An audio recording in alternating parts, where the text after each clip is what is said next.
Nathan memperingatkan Daud sehingga Daud menyesal. 2 Samuel 12. YHWH mengutus Nathan kepada Daud. Ia datang kepada Daud dan berkata kepadanya, ada dua orang dalam suatu kota, yang seorang kaya, yang lain miskin. Si kaya mempunyai sangat banyak kambing domba dan lembu sapi.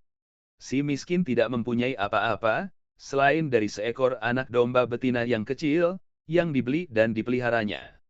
Anak domba itu menjadi besar padanya bersama-sama dengan anak-anaknya, makan dari suapnya, dan minum dari pialanya dan tidur di pangkuannya, seperti seorang anak perempuan baginya. Pada suatu waktu orang kaya itu mendapat tamu, dan ia merasa sayang mengambil seekor dari kambing dombanya atau lembunya untuk memasaknya bagi pengembara yang datang kepadanya itu.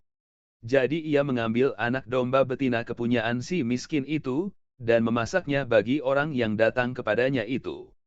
Lalu Daud menjadi sangat marah karena orang itu dan ia berkata kepada Nathan, demi Tuhan yang hidup, orang yang melakukan itu harus dihukum mati. Dan anak domba betina itu harus dibayar gantinya 4 kali lipat, karena ia telah melakukan hal itu dan oleh karena ia tidak kenal belas kasihan. Kemudian berkatalah Nathan kepada Daud, engkaulah orang itu. Beginilah firman YHWH, Tuhan Israel, akulah yang mengurapi engkau menjadi raja atas Israel, dan akulah yang melepaskan engkau dari tangan Saul. Telah kuberikan isi rumah tuanmu kepadamu, dan istri-istri tuanmu ke dalam pangkuanmu. Aku telah memberikan kepadamu kaum Israel dan Yehuda, dan seandainya itu belum cukup, tentu kutambah lagi ini dan itu kepadamu. Mengapa engkau menghina YHWH dengan melakukan apa yang jahat di matanya? Uria, orang Het itu, kau biarkan ditewaskan dengan pedang, istrinya kau ambil menjadi istrimu, dan dia sendiri telah kau biarkan dibunuh oleh pedang Bani Amon. Oleh sebab itu, pedang tidak akan menyingkir dari keturunanmu sampai selamanya, karena engkau telah menghina aku dan mengambil istri Uria, orang Het itu, untuk menjadi istrimu. Beginilah firman YHWH, bahwasannya malapetaka akan kutimpakan ke atasmu yang datang dari kaum keluargamu sendiri. Aku akan mengambil istri-istrimu di depan matamu dan memberikannya kepada orang lain, orang itu akan tidur dengan istri-istrimu di siang hari. Sebab engkau telah melakukannya secara tersembunyi, tetapi aku akan melakukan hal itu di depan seluruh Israel secara terang-terangan. Lalu berkatalah Daud kepada Nathan, aku sudah berdosa kepada YHWH.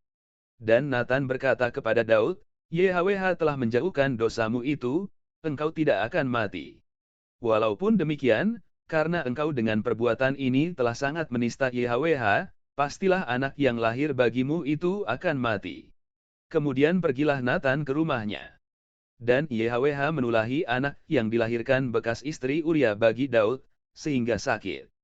Lalu Daud memohon kepada Tuhan oleh karena anak itu, ia berpuasa dengan tekun dan apabila ia masuk ke dalam, semalam-malaman itu ia berbaring di tanah.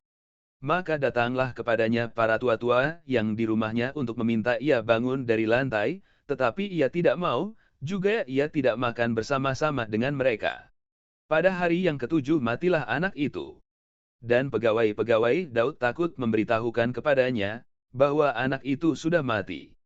Sebab mereka berkata, ketika anak itu masih hidup, kita telah berbicara kepadanya, tetapi ia tidak menghiraukan perkataan kita. Bagaimana kita dapat mengatakan kepadanya, anak itu sudah mati? Jangan-jangan ia mencelakakan diri. Ketika Daud melihat, bahwa pegawai-pegawainya berbisik-bisik, mengertilah ia, bahwa anak itu sudah mati. Lalu Daud bertanya kepada pegawai-pegawainya, sudah matikah anak itu? Jawab mereka, sudah. Lalu Daud bangun dari lantai, ia mandi dan berurap dan bertukar pakaian, ia masuk ke dalam rumah YHWH dan sujud menyembah.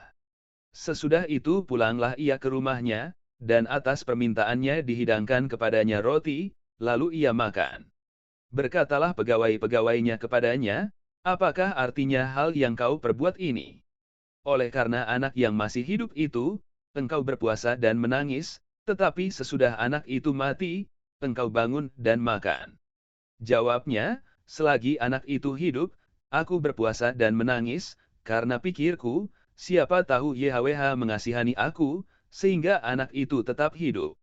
Tetapi sekarang ia sudah mati, mengapa aku harus berpuasa? Dapatkah aku mengembalikannya lagi? Aku yang akan pergi kepadanya, tetapi ia tidak akan kembali kepadaku. Kemudian Daud menghibur hati Batsyeba, istrinya, ia menghampiri perempuan itu dan tidur dengan dia, dan perempuan itu melahirkan seorang anak laki-laki, lalu Daud memberi nama Salomo kepada anak itu. YHWH mengasihi anak ini. Dan dengan perantaraan Nabi Nathan ia menyuruh menamakan anak itu Yedijah, oleh karena YHWH